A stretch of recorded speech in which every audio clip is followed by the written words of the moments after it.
আর আল্লাহ তাআলার কাছে চাওয়ার মাধ্যম দুইটা, একটা হলো নামাজ আর একটা হলো সবর। এই কথা দুই আয়াতে আল্লাহ তাআলা বলছেন। প্রথমত দুটোই বাকারা সূরার আয়াত। প্রথম আয়াতটা সূরা বাকারার এই 43-44 এই জায়গাতে, যে ওয়াকিমুস সালাতা ওয়া আতুজ যাকাত ওয়ারকাউ মা'আর রাকিন আতা'মুরুনা আন-নাসা বিল বিররি ওয়া তানসাউনা আনফুসাকুম ওয়া আনতুম তাতলুনাল কিতাবা আফালা তা'কিলুন। এরপরে আসল আয়াত যে ওয়াস্তাঈনু বিস সাবরি ওয়াস সালাত। ওয়াস্তাঈনু মানে তোমরা আল্লাহর কাছে সাহায্য কামনা করো, বিস সাবরি ধৈর্যের সাথে, সালাত এবং নামাজের মাধ্যমে। সবর এবং নামাজ এই দুটোর মাধ্যমে একজন মানুষ আল্লাহর কাছে সাহায্য সহযোগিতা কামনা করবে। এরপরে আল্লাহ তাআলা বলছেন ইন্নাহা লাকাবীরাতুন। ইন্নাহা মানে নিশ্চয়, এটা মানে এই যে সাহায্য নেওয়াটা, আল্লাহর কাছ থেকে সাহায্য নেওয়াটা কঠিন কাজ। লাকাবীরাতুন অবশ্যই এটা কঠিন কাজ। ইল্লা আলাল খাশিন, তবে যারা বিনয়ী বিনম্র, এই বিনয়ীদের জন্য ধৈর্য এবং নামাজের মাধ্যমে আল্লাহর কাছ থেকে সহযোগিতা নেওয়া এটা কঠিন নয়। আর যারা বিনয়ী নয় এদের জন্য এটা কঠিন, কেননা বিনয়ী যারা তারা সবরের চূড়ান্ত পর্যায় পর্যন্ত পৌঁছতে পারেন। আর যারা বিনয়ী নয় তারা অধৈর্য হয়ে পড়েন, যে আল্লাহ কেন আমাকে এখনো পর্যন্ত সহযোগিতা করতেছে না। এটা আবার সূরা বাকারাতে আল্লাহ তাআলা বলছেন যে ফাযকুরুনি আযকুরুকুম ওয়াশকুরুলি ওয়ালা তাকফুরুন ইয়া আইয়ুহাল্লাযীনা আমানুস্তাঈনু বিস-সাবরি ওয়াস-সালাহ ইন্নাল্লাহা মা'আস সাবিরিন। যে তোমরা আল্লাহ তাআলার কাছে সবর এবং ধৈর্যের মাধ্যমে, সবর এবং নামাজের মাধ্যমে সাহায্য কামনা করো। আর ইন্নাল্লাহা মা'আস সাবিরিন, নিশ্চয় আল্লাহ তাআলা সবরকারীদের সাথেই আছেন। এরপর আর একটু বলছেন যে সবর তুমি কোথায় কোথায় করবে।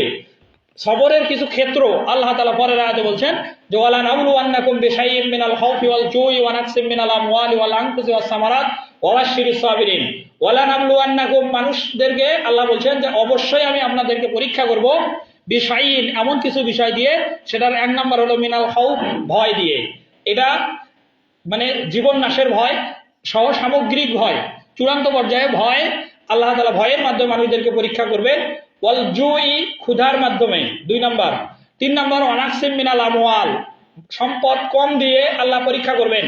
4 নম্বর ওয়াল আনফুসি, মানুষের জীবন নেওয়ার মাধ্যমে আল্লাহ পরীক্ষা করবেন। ওয়াস সামারাত, এবং ফল ফসলের ক্ষতির মাধ্যমে মানুষদেরকে আল্লাহ তাআলা পরীক্ষা করবেন।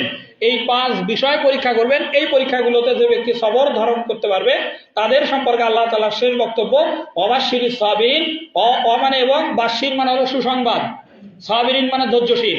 সাবিরিন যারা, তাদেরকে হে নবী আপনি সুসংবাদ দান করেন যে আল্লাহ তাদের সবরের কারণে পূর্ণ প্রতিদান দেবেন। আল্লাহ তাআলা বলছেন সূরা ইমরানের 200 নম্বর আয়াত, এটা শেষ আয়াত সূরা ইমরানের, ইয়া আইয়ুহাল্লাযীনা আমানুসবিরু সাবিরু ওয়ারাবিতু ওয়াত্তাকুল্লাহা লাআল্লাকুম তুফলিহুন।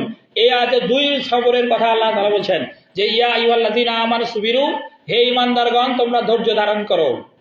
তারপরে ওয়াসাবিরু, এবং ধৈর্যের ক্ষেত্রে প্রতিযোগিতা করো। ওয়ারাবিতু, এবং এটার উপরে অবিচল থাকো। লাআল্লাকুম তুফলিহুন, আশা করা যায় তোমরা সফল হবে।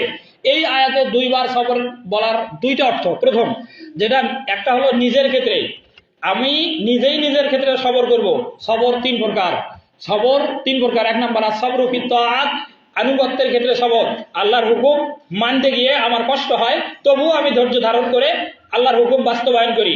এই হলো আস-সাবরু ফিত তাআত, আনুগত্যে আল্লাহর সবর করা। যেমন রোজা থাকা কষ্টকর, শুভে সাদিক থেকে সূর্যাস্ত পর্যন্ত পানাহার এবং সকল প্রকার খানা থেকে বিরত থাকা একজন মানুষের জন্য কষ্টকর, তবুও লোকটা রোজা থাকে। এটা আল্লাহ তাআলার আনুগত্যে। ফজরের নামাজ ঘুম থেকে উঠে আদায় করা একজন ব্যক্তির জন্য স্বাভাবিকভাবেই কষ্টকর, কিন্তু লোকটা যদি সবরের সাথে এই হুকুমটা পালন করে তাহলে এটা তার জন্য কল্যাণকর।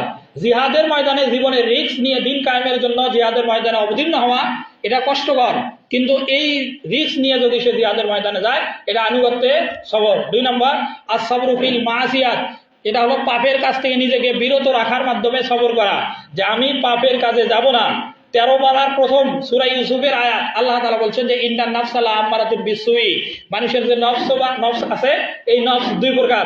একটা হলো নফসে মুতমাইন্না, আর 2 নম্বর হলো নফসে আম্মারা।